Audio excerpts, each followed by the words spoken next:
Hi guys, welcome back to Crumbs and Doilies in Soho, where today I'm going to show you a really delicious dessert. This is based on one of my favourite confectionery items, which is Maltesers. If you don't know what they are little crispy, malty, chocolate-covered balls, and they are delicious. And I have actually given you a recipe for one of our biggest selling cupcakes already, which is the Malteser cupcake, both on the channel and in my book, the cake book, which you can get from my website, cupcakejemma.com, if you haven't got it already. You can also buy signed copies there, just saying. Anyway, I thought everyone loves Maltesers, so what else can we do with Maltesers? And I have created the most delicious cheesecake. It's a Malteser cheesecake. It's so simple to make. You're gonna love it. And I'm gonna start with the buttery biscuit base. Now, normally you would make the buttery biscuit base for a cheesecake with something like graham crackers or digestive biscuits.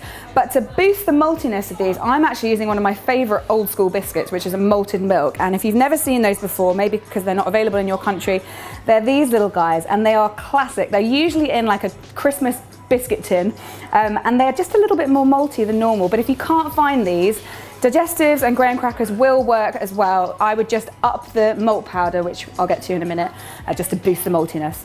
Yum, yum, yum. Anyway, I've got 200 grams of that, which I've already pulverized in the food processor. And to that, I'm gonna add 50 grams of crushed Maltesers. Yum. And I'm also going to add the 20 grams of Horlicks. Now, Horlicks is a malted drink powder. You traditionally make this with milk, just with hot milk. You might not be able to find it where you're from, or it might be called something different where you're from. So just look for a malted drink powder, but don't get one that has chocolate added, because that will just make this whole thing completely different. So I've got 20 grams of that. And then I'm going to add a pinch of salt. And then lastly, I have 60 grams of melted butter. And as usual with the buttery biscuit base, you want to mix that until it kind of resembles a wet sand consistency. That's looking ready to roll. So now I'm going to dump this into my tin, and I'm using a 9-inch springform tin. You can use a not springform, but it's best to have something with a loose bottom just so you can get it out easily. And I'm going to dump it all in and press it out.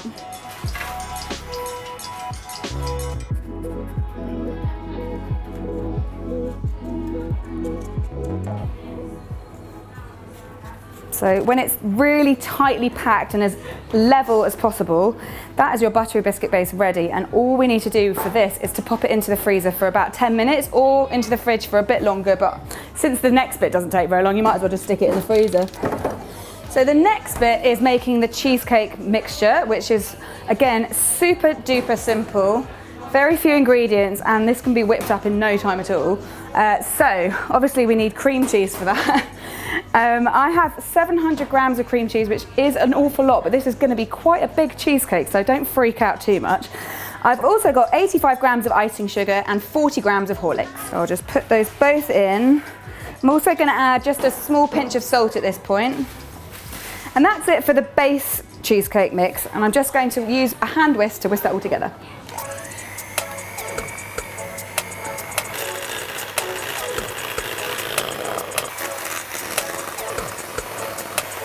Now you'll find that when you add sugar to cream cheese, it tends to kind of loosen it a little bit. So you might find that this doesn't stiffen up very much, but that's okay, because we're also going to lighten the entire mixture with a bit of double cream. And what that's going to do is just lighten it up a bit, but also help it to set in the fridge. So I've got 210 grams of double cream, and I'm just going to whip that to a sort of light peak.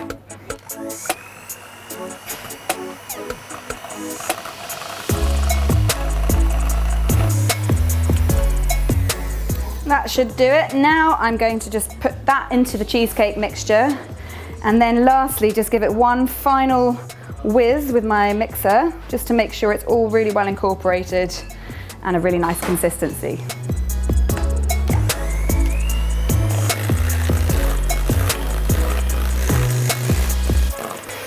Okay, so that's the basic cheesecake mix, and you're probably thinking, well, that's a bit boring. Where's the Malteser? Where's the chocolate? Well, it's going to get a bit more interesting, because we're going to do 2 different layers. One's going to be a crushed Malteser flavored layer, and the other is going to be a milk chocolate. So I'm just using my double cream bowl just for ease. I'm going to separate half of my mixture. And into the first one, I'm going to put my crushed Maltesers, and I have 100 grams of those. So just give that a good mix until it's all thoroughly combined. And what I love about this layer is all the little nuggety chunky bits of chocolate, because it looks kind of speckled.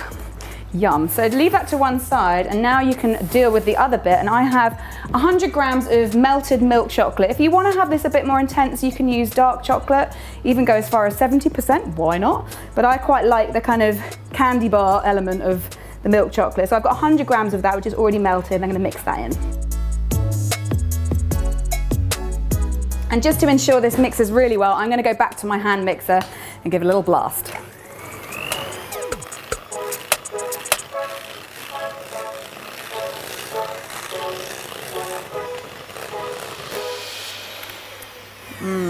This already looks and smells pretty tasty. So I reckon that in that time my buttery biscuit base has solidified enough that we can get building this guy. So I'm going to go in first with the Malteser layer, but feel free to do it the other way around, it's your prerogative. So just dump it in, and then with a palette knife just level it out.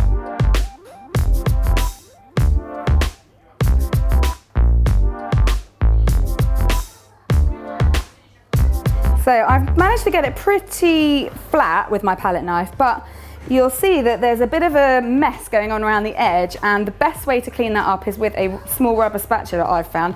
So just go around the mess, scraping this mess away. So that's going to give you really nice, crisp, even layers when you cut through this guy. And so now that you've got a nice even one, you can put the next layer on, which is the milk chocolate cheesecake.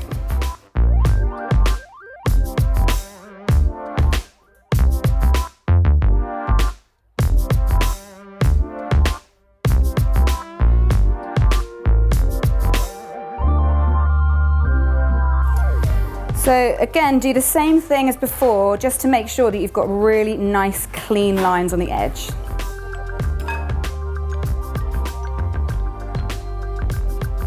Right, that's looking lovely and neat and tidy. Now you can leave it at that if you want, but I think I'd like to add a little bit more drama. So I'm going to put a layer of ganache on the top. So I'm doing a milk chocolate ganache just to kind of tie in with my candy bar theme, and I've got 150 grams of milk chocolate, and use good quality milk chocolate if you can find it, and then 75 grams of double cream, which I'll just pour on top. And then that needs to go into the microwave first of all for 30 seconds, then give it a stir, and hopefully it'll have all melted.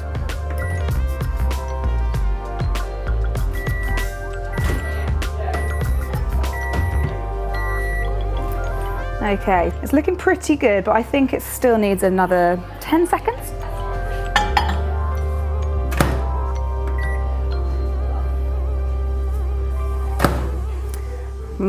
Lovely. So this now just needs to be poured directly on top of your cheesecake, and then a little bit of leveling out with a palette knife.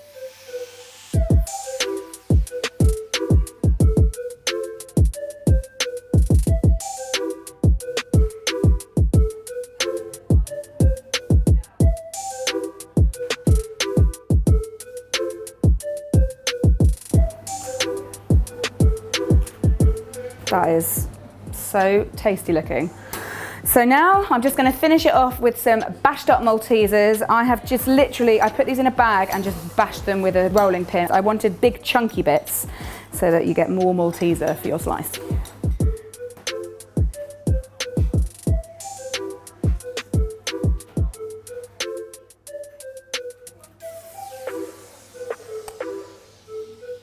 This looks absolutely delicious already, but it's not quite ready to eat yet because it needs to set. So I'd recommend putting this into the fridge for minimum 2 hours, 2 to 4 hours is perfect, or if you've even got time to do it overnight, so into the fridge it goes.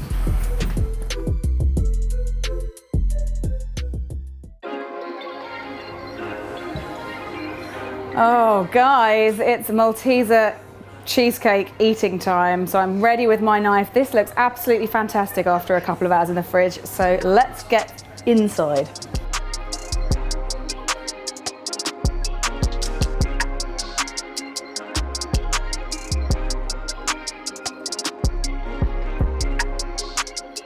Now I think I might have made myself the biggest slice in the whole wide world. I definitely don't need to eat all this, but luckily there's a few people in the room that might have to have a go as well. Let's have a little taste though.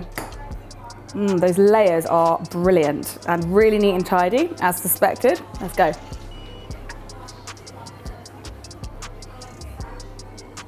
Yum. Oh yeah. That is so nice. Malty, creamy, not too chocolatey, just like a real Malteser. Oh, that is so nice. And I think it would be also really nice if you did use a different kind of chocolate, a little bit more intense for a sort of dinner party vibe. And this will probably feed, I'm gonna say, 16 to 20 people because it's a big cheesecake. If you want to reduce the amounts, just go half and maybe do it in a 6-inch tin. That will be just fine. You might have slightly thinner layers, but because this is a refrigerated one and we're not relying on an oven to make it rise or anything, you can get away with doing most things if you adjust it. But yeah, this is really, really yummy. Please do have a go. Make sure you tag me on Instagram using hashtag Cupcake Jemma, and don't forget to go and check out my website if you haven't got my book, the cake book, already, as discussed in the beginning. And I'll be back next week, so I'll see you then. Bye.